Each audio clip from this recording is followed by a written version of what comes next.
Hello guys, इस video में हम डिस्कस करेंगे आरसीसी के ऑब्जेक्टिव क्वेश्चंस। क्वेश्चन नंबर 111 से क्वेश्चन नंबर 120 तक। Question number 111, the centroid of compressive force from the extreme compression fibre in limit state design lies at a distance of. Option 4 यहाँ पर दिए A B C D. Where x u is depth of neutral axis at the limit state of collapse. तो यहाँ पर हम देख लेते हैं, एक बीम लेते हैं, रेक्टेंगुलर सेक्शन उसका कंसिडर करते हैं हम। ठीक है, एक बीम है, उसका स्पान कितना एल है और क्रॉस सेक्शन एरिया रेक्टेंगुलर हमने यहाँ पर एज्यूम किया है। इसका डिफ्लेक्टेड शेप कैसा होगा बीम का? यदि बीम पे लोड आएगा तो बीम इस तरीके से डिफ्लेक्ट होगी।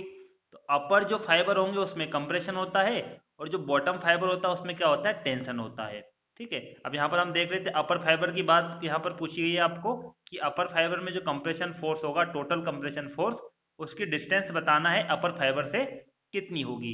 ये रेक्टेंगुलर क्रॉस सेक्शन है, इसकी विड्थ स्मॉल बी है, न्यूट्रल एक्सिस, डेप्थ कितनी होगी? एक्स यू के बराबर। इसके दो डायग्राम हम देखते हैं, स्ट्रेन और स्ट्रेस।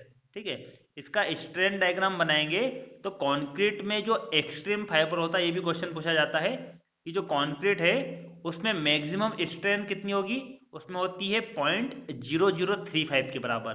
ठीक है, 0.0035 के बराबर होगी और इस पॉइंट पे कितनी होगी? 0.002। अब यहाँ पर यदि हम इसका स्ट्रेस डायग्राम बनाते हैं तो यहाँ पर क्या होगा? स्ट्रेस डायग्राम, ये तो कांस्टेंट होता है यहाँ पर। ठीक है, ये कांस्टेंट होगा, रेक्टेंगुलर शेप बनेगा और यहाँ से पैराबोलिक बनता है न्यूट्रल एक्सिस तक। ये दो अलग अलग बनेंगे, यहाँ पर रेक्टेंगुलर होगा 3/7 इंटू एक्स यू, इसकी डेप्थ होगी, विड्थ कांस्टेंट है 0.446 एफ सी के। ठीक है, और ये जो पैराबोलिक शेप है उसकी न्यूट्रल एक्सिस से कितनी डिस्टेंस है? 4/7 एक्स यू के बराबर।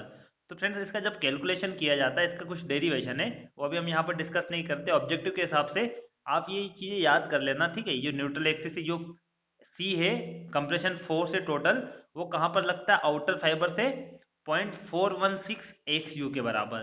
ठीक है, इसमें कुछ कुछ मैं बता देता हूँ किस तरीके से क्वेश्चन पूछे जाते हैं। एक क्वेश्चन पूछ लेते हैं कि जो कंक्रीट है उसमें मैक्सिमम स्ट्रेन कितनी होगी? तो इसका आंसर हो जाएगा 0.0035 के बराबर। कंप्रेशन फोर्स है उसमें, उसकी आपको लोकेशन पूछ लेते हैं, जो अपर फाइबर है या एक्सट्रीम फाइबर है वहां से कितनी होगी? तो कितनी होगी? 0.416। ये स्ट्रेस यहाँ पर पूछ लेते कितनी होती है? 0.446 एफ सी के। ठीक है, और ये स्टील में होगी डिजाइन, कितनी होती है? 0.87 एफ वाई के बराबर। तो यहाँ पर हमारा आंसर क्या हो जाएगा? क्वेश्चन नंबर 111 आंसर क्या होगा? आंसर बी करेक्ट होगा, answer B is correct. Next question है question number 112, the design yield stress of steel according to IS 456 1978। ये 1978 पुराना IS कोड है। जो आपको क्वेश्चन पूछे जाते हैं अभी एग्जाम में, वो IS कोड 2000 के अकॉर्डिंग पूछे जाते हैं। IS 456 और 2000, पहले 1978 का था, उसके बाद अपडेट होके कब बना? वो 2000 में नया बना है कोड। उसमें कुछ चेंजेस है, ज़्यादा डिफरेंस नहीं है, कुछ कुछ चेंजेस किए गए हैं। ठीक है, तो यहाँ पर हम देख लेते हैं, the design yield stress of steel according to IS 456 1978, ये कितनी होगी? वैसे लास्ट क्वेश्चन में हम डिस्कस किए थे, लास्ट क्वेश्चन में यहाँ पर कितनी थी? ये 0.87 F5।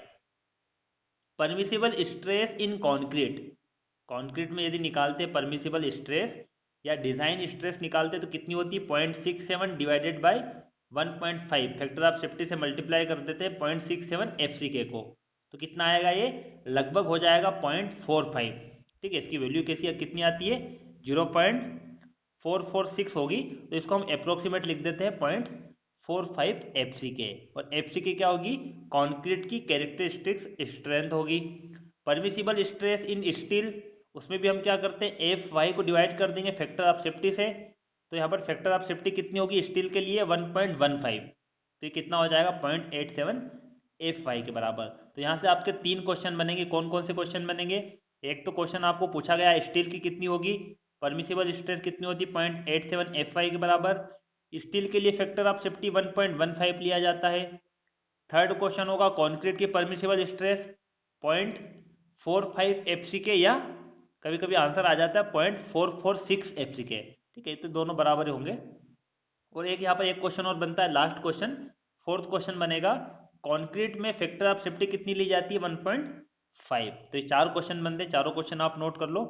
Question number 112, answer D is correct. आपको डिजाइन यील्ड स्ट्रेस पूछी गई स्टील में, तो कितनी होगी? 0.87 FY के बराबर। Question number 113, according to Whitney theory ultimate strain in concrete is assumed to be. आपको यहाँ पर विटनी थ्योरी के अकॉर्डिंग आपको बताना है कि कॉन्क्रीट में अल्टीमेट स्ट्रेन कितनी होगी। एनालिसिस ऑफ कॉन्क्रीट स्ट्रक्चर्स, जो कॉन्क्रीट स्ट्रक्चर होता है उसकी एनालिसिस हम 3 मेथड से करते हैं। वैसे जनरली आप फर्स्ट और थर्ड WBM और LSM ये मेथड पढ़ते हो, वर्किंग स्ट्रेस मेथड और लिमिट स्टेट मेथड। एक और होती है अल्टीमेट लोड मेथड। तो यहाँ पर हम डिस्कस करते हैं अल्टीमेट लोड मेथड, जिसमें कौन सी थ्योरी अप्लाई की जाती है? विटनी थ्योरी अप्लाई की जाती है। इसके एजम्पशंस क्या थे?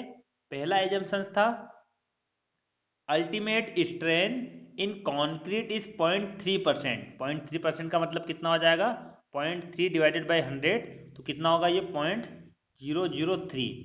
ठीक है, और LSM में कितनी होती? 0.0035। ये अभी हमने फर्स्ट क्वेश्चन में देखा था, LSM में 0.0035 और अल्टीमेट लोड मेथड में 0.003।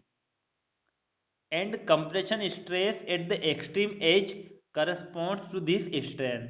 और इस स्ट्रेन से निकाली जाती है कंप्रेसिव स्ट्रेस एक्सट्रीम एज में। सेकेंड इसका एजम्पशंस क्या था? Whitney replaced the actual parabolic stress diagram by a rectangular stress diagram such that the centre of gravity of both diagram lies at the same point and their areas are also equal. ठीक है, इस point को हम next question में discuss करेंगे, अभी आप इसको रीड कर लो, ये नेक्स्ट में हम डिस्कस कर लेंगे। क्वेश्चन नंबर 113, आंसर क्या होगा इसका? आंसर सी करेक्ट होगा। कितनी ली जाती है? 0.3%। Question 114, according to Whitney's theory depth of stress block for a balanced section of a concrete beam is limited to. आपको यहाँ पर डेप्थ बताना है स्ट्रेस ब्लॉक की बैलेंस सेक्शन के लिए। ठीक है, किसके अकॉर्डिंग बताना है? विटनीज थ्योरी के अकॉर्डिंग। तो हमने लास्ट क्वेश्चन में 3 थ्योरी देखी थी, कौन कौन सी थी? पहली मेथड थी limit state method, second ultimate load method और थर्ड थी WSM। ठीक है, ये 3 चीज हमने लास्ट में हमने 3 मेथड देखी थी। तो यहाँ पर हम देख लेते हैं अल्टीमेट लोड मेथड में क्या होता है। ये मैंने एक यहाँ पर पिक्चर लगाई है IS कोड से, IS कोड 456/2000, वहाँ से मैंने स्क्रीनशॉट लिया है और यहाँ पर उसको अटैच किया है। तो यहाँ पर हम देख सकते हैं, मैंने आपको कहा था लास्ट क्वेश्चन में कि जो सेकंड पॉइंट वो समझाऊंगा। तो सेकंड पॉइंट क्या था? जो पैराबोलिक है उसको यहाँ पर किससे कन्वर्ट कर लिया? रेक्टेंगुलर से। और दोनों का एरिया भी क्या होगा? सेम होगा। और जो सेंट्रोइड है वो भी एक ही पॉइंट पे लाई करेगा। ठीक है, ये मैंने आपको लास्ट पॉइंट में बताया था, लास्ट क्वेश्चन में सेकंड पॉइंट था। ठीक है, वहाँ पर हमने डिस्कस किया था। तो इस IS कोड के अकॉर्डिंग विटनेस जो है, ठीक है, विटनेस थ्योरी के अकॉर्डिंग डेप्थ कितनी हो जाएगी? ये आपको पूछा गया है। ए क्या है? Depth of rectangular stress block, वो कितनी होगी? 0.573D के बराबर। Question number 114, answer B correct होगा। ठीक है, आपको दोनों के अकॉर्डिंग याद रखना है। IS कोड के अकॉर्डिंग 0.343D के बराबर होगी और विटनी थ्योरी के अकॉर्डिंग 0.573D के बराबर। Question number 115, the load factors for live load and dead load are taken respectively as. Friends, यदि आपने लास्ट वीडियो देखा है इस RCC का, तो इसका आंसर आप बता सकते हो। आंसर क्या होगा इसका करेक्ट? लाइव लोड के लिए और डेड लोड के लिए कितना होता है लोड फैक्टर? हमने वहां पर लोड फैक्टर की डेफिनेशन भी देखी थी और लाइव लोड और डेड लोड दोनों के लिए देखा था। कितना होता है? लाइव लोड के लिए 2.2 होगा और डेड लोड के लिए 1.5 के बराबर। लोड फैक्टर क्या होता है? Is a ratio of the theoretical design strength to the maximum load expected in service. इन दोनों का जो रेशियो होगा वो कहलाता है लोड फैक्टर। लाइव लोड के लिए 2.2 होगा और डेड लोड के लिए 1.5 होता है। ठीक है, लाइव लोड के लिए ज़्यादा क्यों होता है? क्योंकि लाइव लोड अनसर्टेन होता है, उसका कोई निश्चित नहीं होता कि लाइव लोड कितना हो सकता है उस पर। लाइव लोड फ्लक्चुएट करते रहता है, उसकी वैल्यू मैक्सिमम भी हो जाती है और कभी कभी कम भी हो जाती है। लेकिन डेड लोड है वो ऑलमोस्ट कांस्टेंट रहता है, उसकी वैल्यू ज़्यादा चेंज नहीं होती है, ठीक है। लेकिन जो लाइव लोड है वो क्या होता है, अनसर्टेन होता है, इसलिए उसका लोड फैक्टर ज़्यादा होगा। Question number 115 answer B is correct. Question number 116, as per Whitney's theory the maximum moment of resistance of the balanced section of a beam of width b and effective depth d is given by। तो friends ये भी आपको IS code से पूछा गया है। Formula कितना हो जाएगा इसका, यहाँ पर टिक लगा हुआ 1/3 sigma C Y B D square. Sigma C Y क्या है, where sigma C Y is the cylinder compressive strength of concrete, और बी उसकी विड्थ होगी, और डी इफेक्टिव डेप्थ है। Question number 116 answer B correct होगा। Question number 117, the maximum shear stress for M15 concrete as per IS 456 1978 in limit state design is. यहाँ भी हम IS code से देख लेते हैं। आईएस कोड में टेबल नंबर 20, उसमें मैक्सिमम शियर स्ट्रेस दी गई न्यूटन पर एम स्क्वायर में, ठीक है। क्लॉज भी देख सकते हो, ये क्लॉज नंबर यहाँ पर दिया गया है 40.2.3। तो आईएस कोड में आप सर्च भी कर सकते हो इस टेबल को। ग्रेड यहाँ पर दी गई है M15 20 25 30 35 और 40 एंड अबव, ठीक है, ये ग्रेड दी गई है। और इनके लिए टाउ मैक्सिमम की वैल्यू दी गई है। आपको M15 पूछा गया है, M15 के लिए कितनी हो जाएगी वो 2.5। Maximum shear stress M15 grade के लिए कितनी होगी 2.5 न्यूटन पर mm square. Question number 117 answer A is correct.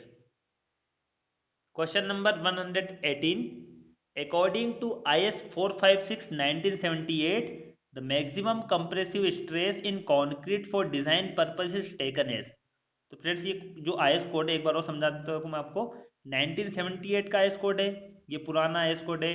अब जो एग्ज़ाम होती है उसमें आईएस कोड 2000 पूछा जाता है, ठीक है।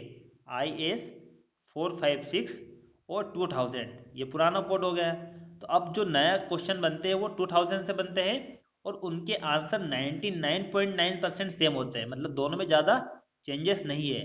तो यदि आपको क्वेश्चन 2000 का पूछा जाता है तब भी आंसर आप वही करोगे जो हम यहाँ पर डिस्कस कर रहे हैं, ठीक है। जो आंसर 1978 से होगा वही आंसर 2000 से भी होगा 99.9% केस में। क्वेश्चन नंबर 118, इसमें हम देख लेते हैं maximum compressive stress in concrete for design purpose कितनी ली जाती है। परमिसिबल स्ट्रेस इन कॉन्क्रीट या डिजाइन के लिए कितनी ली जाती है 0.45 FCK, ठीक है। ये मैंने आपको बताया था फर्स्ट क्वेश्चन में भी हमने डिस्कस किया था, सेकंड क्वेश्चन में इस वीडियो के 446 FCK के बराबर होगी, और लगभग हम कितना ले लेते हैं 0.45 FCK। और स्टील में भी होती है, मैंने आपको कहा था इस वीडियो में जो सेकंड क्वेश्चन है उसमें मैंने ये समझाया था और कहा था कि 4 क्वेश्चन इससे बनते हैं, ठीक है। 2 क्वेश्चन तो ये हो जाएंगे यहाँ पर फैक्टर ऑफ सेफ्टी और कॉन्क्रीट की परमिसिबल स्ट्रेस, स्टील की फैक्टर ऑफ सेफ्टी और स्टील की परमिसिबल स्ट्रेस, ये 4 क्वेश्चन बनते हैं। Question number 118 answer C is correct, लगभग किसके बराबर होगा 0.45 FCK के बराबर। नेक्स्ट क्वेश्चन है question number 119, the maximum compressive stress in concrete for design purpose is based on the partial safety factor of. यहाँ पर कॉन्क्रीट है उसके लिए पार्शियल सेफ्टी फैक्टर पूछा गया है, ठीक है। तो इसका आंसर क्या होगा 1.50, और 1.15 किसके लिए होता है स्टील के लिए। Question number 119 answer B is correct.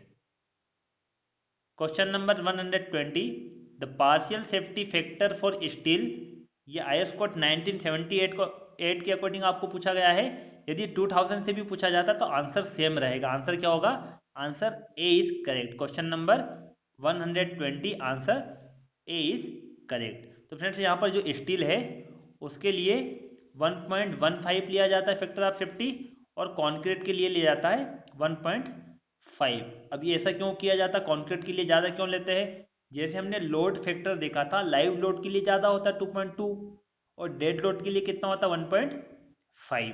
तो सेम यहाँ पर भी वही रीज़न होता है कि कॉन्क्रीट के लिए ज़्यादा इसलिए लेते हैं कि कॉन्क्रीट अनसर्टेन होती है उसकी ग्रेड, ठीक है। जैसे ग्रेड तो फिक्स होगी M20 है M25 है, लेकिन सेम उसी ग्रेड की कंक्रीट बनाना थोड़ा मुश्किल होता है। लेकिन स्टील की जो ग्रेड होगी F250 FE250, FE 415 और FE 500, ये तीनों जो ग्रेड है स्टील की, ये फैक्ट्री में बनाई जाती है स्टील, तो वहाँ पर क्वालिटी को मेंटेन किया जाता है।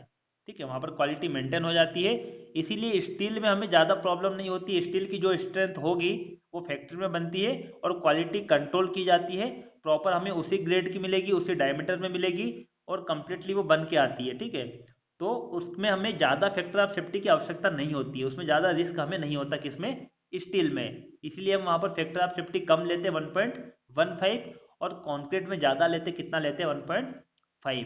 क्वेश्चन नंबर 120 आंसर आपको यहाँ पर स्टील के लिए पूछा गया, तो स्टील के लिए क्या हो जाएगा, 1.15 answer A is correct. Thank you for watching friends. Video अच्छा लगा तो लाइक कीजिए, कमेंट कीजिए और वीडियो को शेयर कीजिए। चैनल को सब्सक्राइब कीजिए जिससे कि आपको लेटेस्ट वीडियो मिल